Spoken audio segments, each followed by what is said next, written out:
Scar patrí k mojim obľúbeným záporákom v celom Disney univerze, pretože je presne taký zlý a zákerný a zlomyselný, ako by som to takejto postavy očakával. No, prečo bol taký a ako vlastne získal svoju jazvu?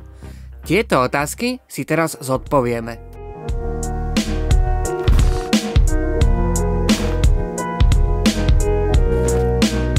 Scar bol druhorodeným synom rodičov Ahadiho a Uru. Prvým bol samozrejme Mufasa a jeho pôvodné meno nebolo Scar, ale Taka, čo v svahilčine znamená mrhať alebo plýtvať. A presne to, že bol druhým a nie prvým synom, bol ten najväčší problém.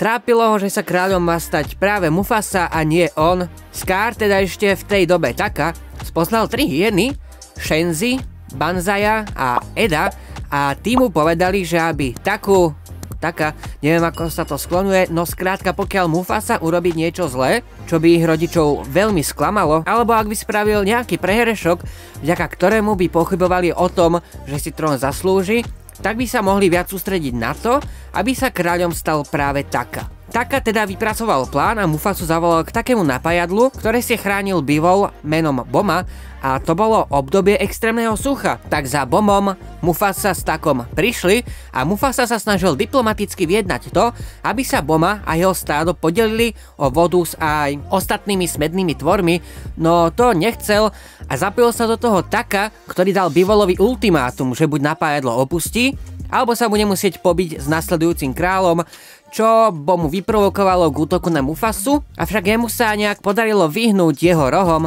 preto sa bivolie stádo zameralo na Taku a jeho už jeden z bivolov zasiahol, ten upadol do bezvedomia a v poslednej chvíli sa tam objavil Ahadi, otec mladých levov, spolu s ostatnými obyvateľmi kráľovstva a zachránili situáciu. A práve pri tomto útoku obdržal Taka svoju jazvu a aby si do smrti pamätal, že akú chybu spravil, kedy sa mu jeho plán vymkol spod kontroly a skoro sám prišiel o život, si zmenil meno na Scar, po anglicky to je jazva.